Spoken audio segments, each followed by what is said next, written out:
got two cameras, one on the computer and one on the camera. But yeah, anyway, I'm going to use this one. So just a random bunch of things I want to talk about.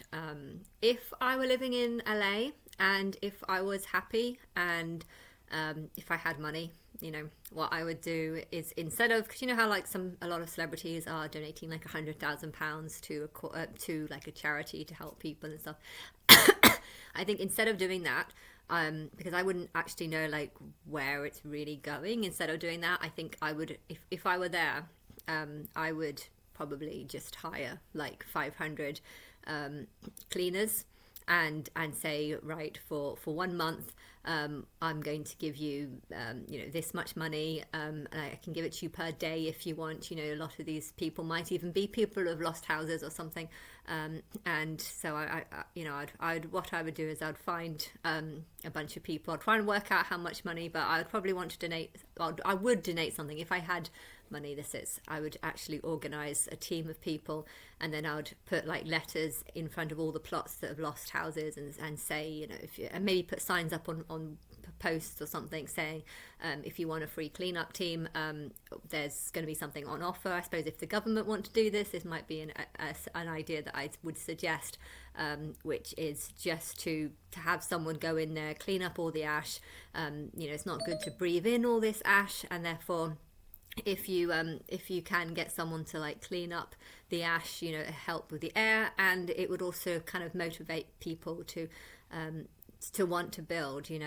Some of these gardens were really nice before the fire, and they can be nice again. You just need to sort of get a dustpan and brush, sweep up all the dust, make it look like, okay, there's no house there, but the plot of land is primed and ready for building or something. I think if you did something like that, then even if only some of the houses get built on in the next few months, at least these people building on the houses won't look around and just see charred and ash and dust everywhere. I think it's if you're going to build on a house, it would be nice to know that the area around is not doesn't look like a bomb site. So that if I were the government, I would probably just hire a massive cleanup team to and get permission from the people who own the plots. I guess they would have to sift through it, make sure there's no valuables that have survived the fire, make sure that it's cleaned out from their perspective on and then just get someone to, even you get like the hoses where you can hose something like really a spray hose that's really harsh, that gets rid of see if you can get rid of burn marks from slabs and stuff. I know some slabs might have to be replaced, but that would be the first step you could do, just to make it look like it's not a bomb site, but rather just make it look like it's plots of land ready to be sold on. I think some people might not want to build, but rather they might just sell the land on to someone else. But at least if it's clean, it would help attract buyers and help the people who own the land sell it for the best price. And I think that would be a gesture that should be offered, because clearly the water wasn't there, and it should have been. So that would kind of be like a sorry for that, but we've made your garden look nice. So a bunch of cleaners / gardeners, not to necessarily plant stuff, because if it doesn't have water, it's not going to grow either way. But just to prime this space ready for construction. And so that's one thing. I was in a sauna yesterday, and I was talking to someone who said her sister, or it might have been sister-in-law, I don't know, it might have been half-sister, I think it was a half-sister. She had a house that was burnt down, but she described this woman as a miserable sod, who's extremely rich. And when she lost her house, apparently she was complaining about how she couldn't find a 5-star hotel, and she was upset about having to go into a 4-star hotel, which is, I think that's pretty terrible. And hearing stories like that kind of make me feel like, who the hell are living in these places? Why would people be like that? If you think about Grenfell, there was a tower building that burnt down in England. The amount of fire safety precautions that England have included after that fire. You know, they've made thousands or hundreds of buildings, tall buildings, change their cladding, and this has put thousands of people into hundreds of pounds of debt because of having to change all the cladding on the buildings and people not being able to afford it. And it's a bit strange to think how what happened in LA is so much worse, and yet I'm not convinced that people are actually going to switch from wood to you know, people are saying that wood is safe. You just need to have less fences or something. I don't know what the plan is, but there needs to be a plan. Even if the plan is just put up wooden fences, but if in the case of a fire, you know, you could take down the wooden fences, bring them away, or maybe even have like a bomb shelter where you can take stuff in. But from what I've heard, and this lady in the sauna as well, she said that the house went up in flames, and it went up within 5 minutes, and she didn't even have time to get a passport. So, you know, if these houses are going up so rapidly, to go from I'm fine, just a normal day, to quick, I've got like 4 minutes to get out of here, otherwise the house is going to burn, you know, or fall down. You know, I feel like that's extreme. Like, why are houses so fragile there? I'm pretty sure, you know, in England, first you see the smoke, and then you start panicking, and then you have time to grab a couple of things, and then you get out. But yeah, I feel like it was a lot faster in most of people's cases. And I don't know. I think if I were living in LA, I would want to have some sort of bomb shelter so that somewhere I can go. And the fact that the roads were all blocked up instantly, you know, I know that evacuation was the answer in this case, but I don't necessarily believe that it should have been the answer, because I think if people were prepared, you know, if people would have had a way of sucking up, maybe the fire engines could have sucked up water. Once they ran out of water, did they start sucking up all the water from the pools and use it? You know, did they have that idea of, do they have a bunch of sucker uppers? I don't know what the word is. Pumps, water pumps with electric meters, some sort of electricity to power it if the electricity goes out. I don't know, but I think if more people would have been ready with electric sucker part thing, and maybe if there would have been a couple of bomb shelters in some people's houses, you know, the bomb shelters could be there to just protect stuff. Say if you've got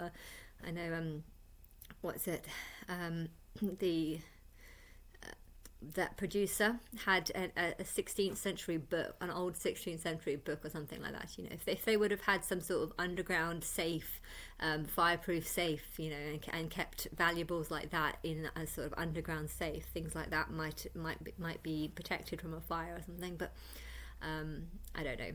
I think definitely in Florida having some sort of bomb shelter is good, or a tornado shelter, should I call it? I think that's definitely a good idea, because you get them every year. I do think this is rare because the winds were very shockingly bad.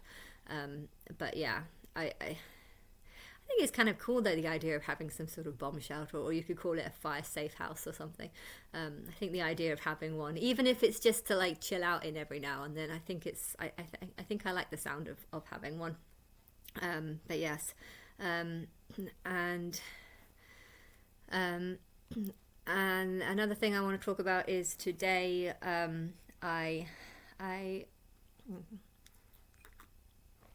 There was a person I was talking to today who we were talking about. I was saying that someone was saying that they really like LA, and I said I was there, but I wouldn't want to live there if I were poor, because it's not very safe. And I did get my drink spiked in the first night, and I spoke to someone else after when I went out, and she said that she too had an experience of having her drink spiked. It was in England, and it was there was apparently 11 guys that sort of started hovering around her and talking with her, but she felt quite unsafe. I think she was talking to them for a while with her drink, but she felt very unsafe, so she actually went to the bathroom to lock herself in, and apparently she fainted inside the bathroom and was taken to the hospital, and they found horse tranquilizer inside her, and she realized, and she believes that these 12 or this gang of 11 guys I think were Pakistani looking, maybe. I don't know, Asian looking, Muslim looking. She too is Asian looking, Muslim looking. I think she was kind of more whitish, so I wouldn't be surprised if like half her family is Asian and half her family is English or something. So it could be a mixed. But yeah, she's not white, basically. Let's just say that. But yeah, and this was about, I think, when she was 25. I think she said, so that was about 7 years ago or something. But I she looks my age now. But yeah, I think she told me that she thinks that the grooming gang thing that's going on in London it's not just Pakistani guys and white women. She believes that it's actually Pakistani or Muslim or Asian or whatever. I think she didn't want to use the word Muslim though. She really was against using that word. But she thinks that it actually is against all women. They're just picking on vulnerable women, e.g. it doesn't matter about the colour or the age, just anyone that looks like an easy target is someone that becomes prey to these people.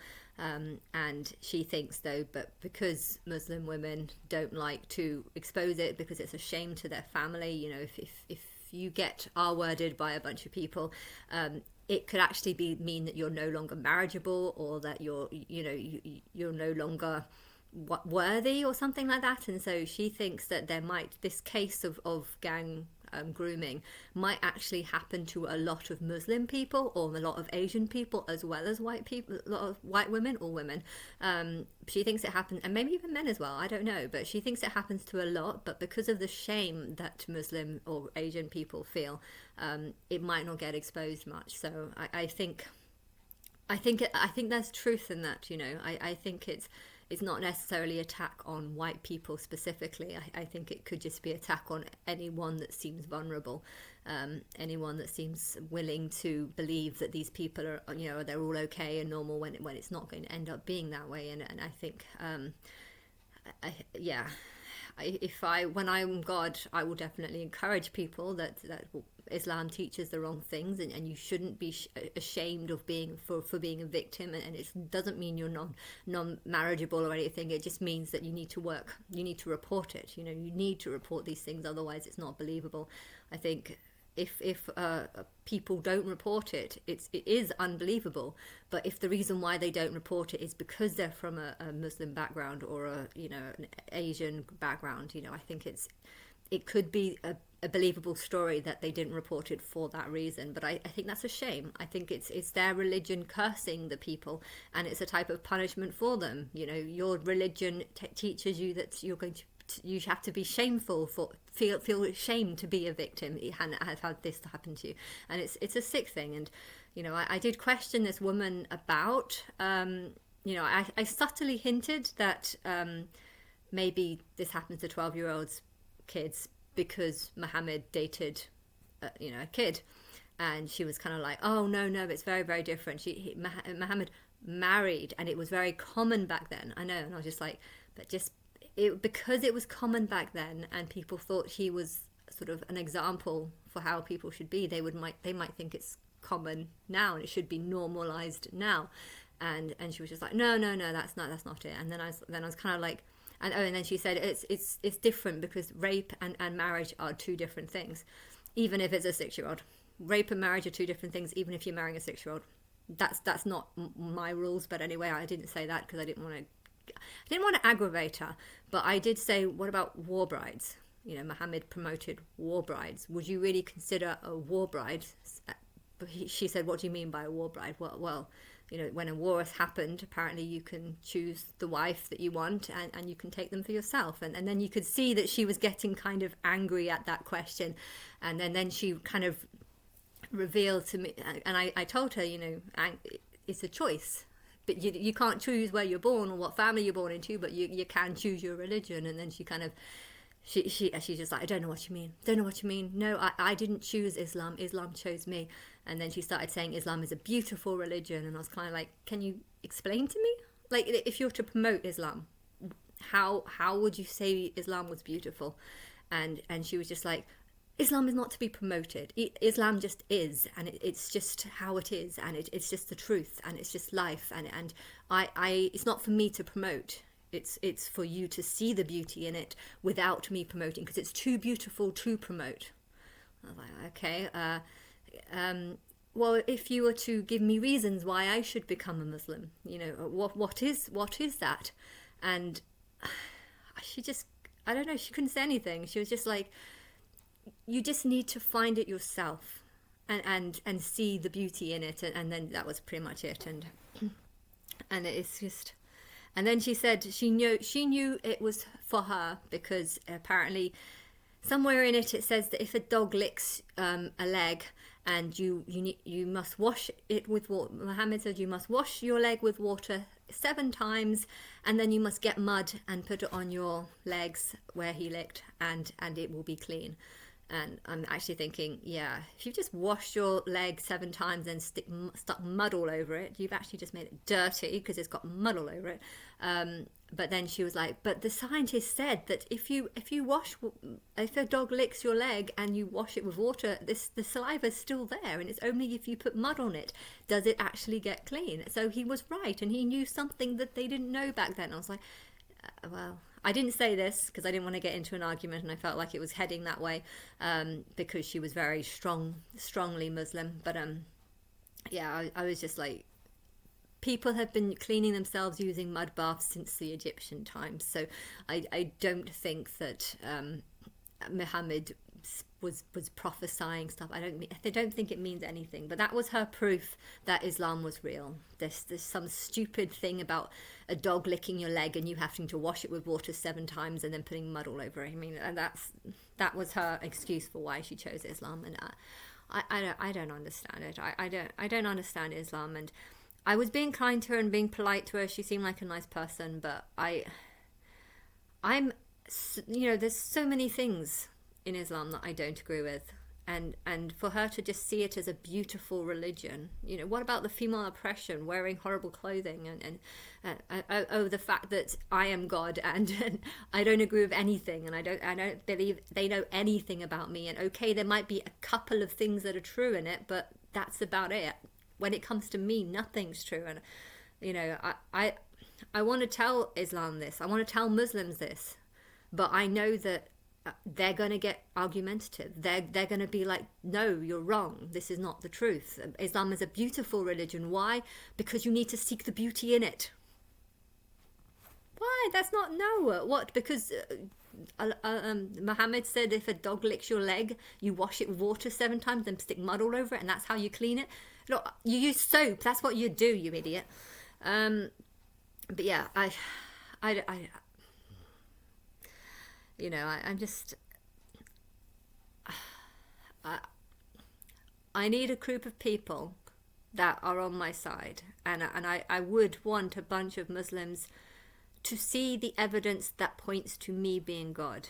And once these Muslims know that I am God, they will know that what they have believed about God is wrong. Once you know that I am God, and that I time travel, and that I'm not all merciful, almighty, all amazing, that I don't know. This, I've just watched something on the news now, and there's people, it's all about that lots of people have lost all their houses in Gaza. Gaza looks like Gaga, I have to admit that, and Gaga is my devil representative.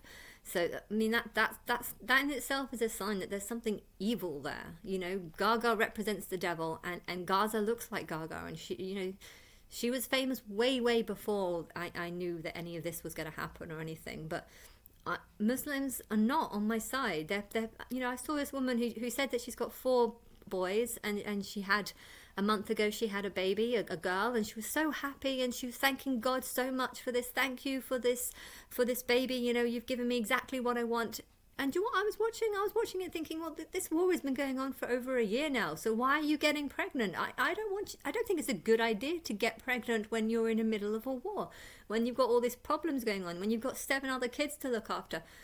4 other kids to look after. She had 4. A lot of them have more than that, but she's got loads of kids, and they're talking about, the Save the Children are talking all about save the children, and how awful it is that they're dying, and then the parents are still thanking God for everything that happened. Well, you've lost everything to still want and like God after everything has happened. You know, I just feel like it's so blindness. If God is control of everything, surely that what's happened in Gaza is proof that God doesn't like the people in Gaza. You know, I know what's happened in LA is terrible. I like the houses.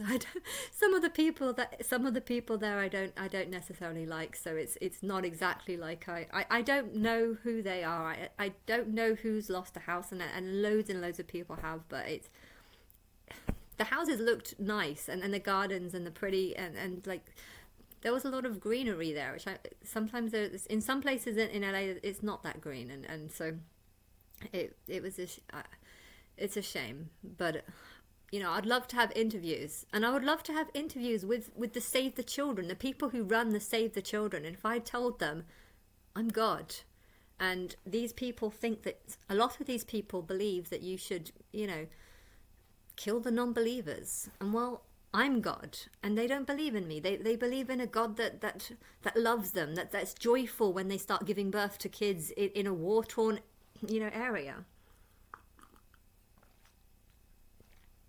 They do things, and then they start thinking that it's me that's done it. I thank God for this. That God did this. The God did this. God did this, and I'm just like, no, I didn't do this. God, God loves me. God will help me through this. It was because of God that I had this. It was because of this. No. And I know if I saw them face to face, I would probably be quite polite to them. But I don't want to be polite to them, because all they do is just lie about me, and then something terrible has happened, and they still think I thank God for the fact that I'm alive. But a lot of other people aren't. So are you gonna, you know, what are they thinking right now? Okay, reincarnation is the truth, but yeah, I just, it annoys me to think that so much damage has happened in this country, and these people still believe in God and still believe that God is on their side. How can they do that?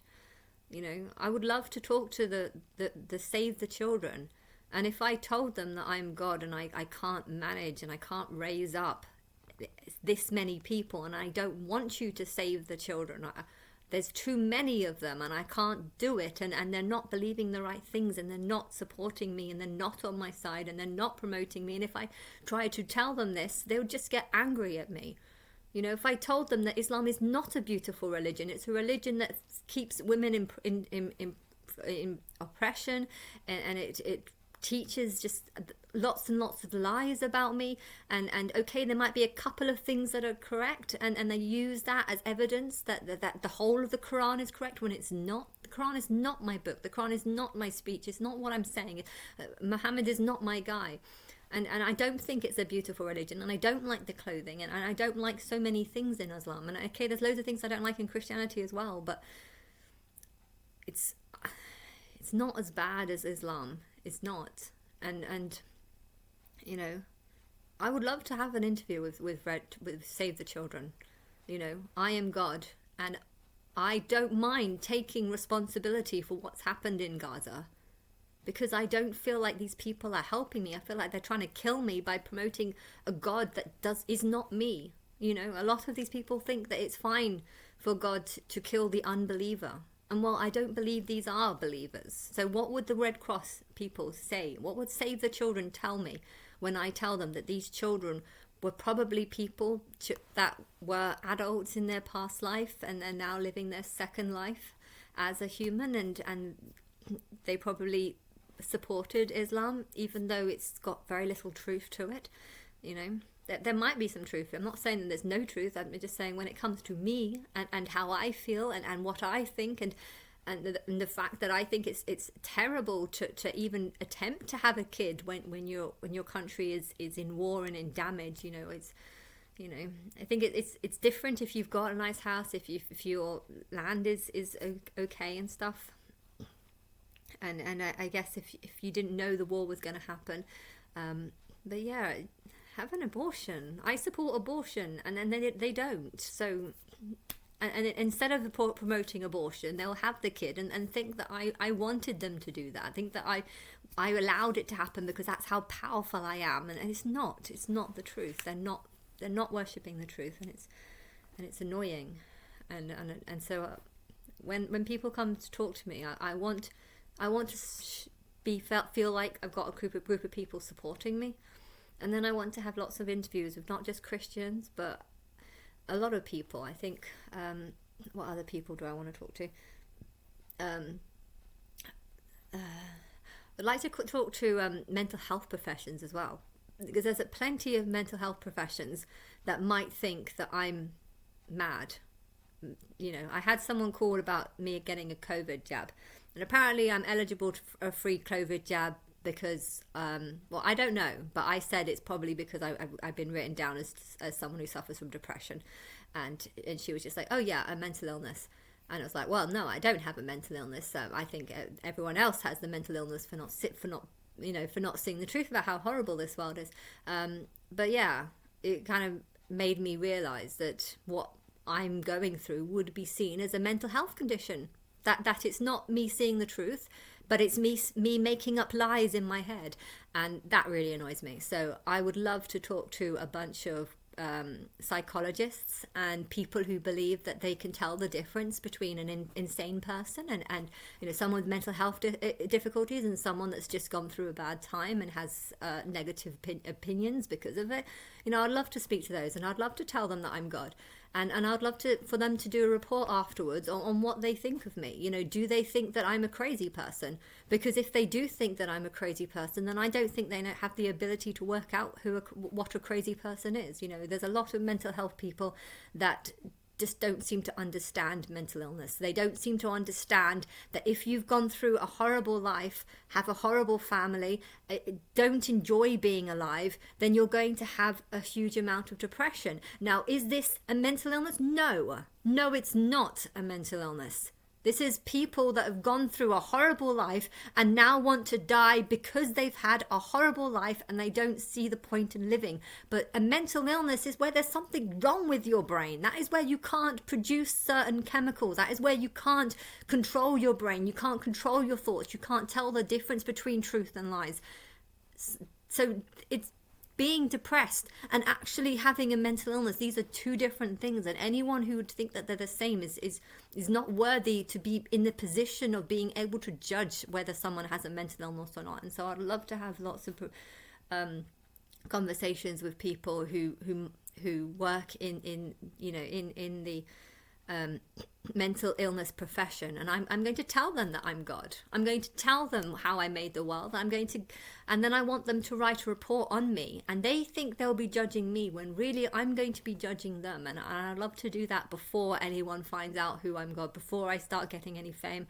You know, I'd love to talk to Christians, the YouTube Christians particularly, about why they're just talking shit about me and saying, oh, God thinks this when I don't. I don't really want to talk to Muslims, to be honest. I want to talk to Muslims, but I want to do it on when I expose myself to the whole world, that's when I'll talk to the Muslims. But yeah, beforehand, there are some people that I would want to talk to, and I guess save the children in Palestine. You know, I would ask these people who want to save the children, you know, what happens if God is responsible for what's going on in Gaza? And what happens if the reason why God is making it happen is because God doesn't like Islam?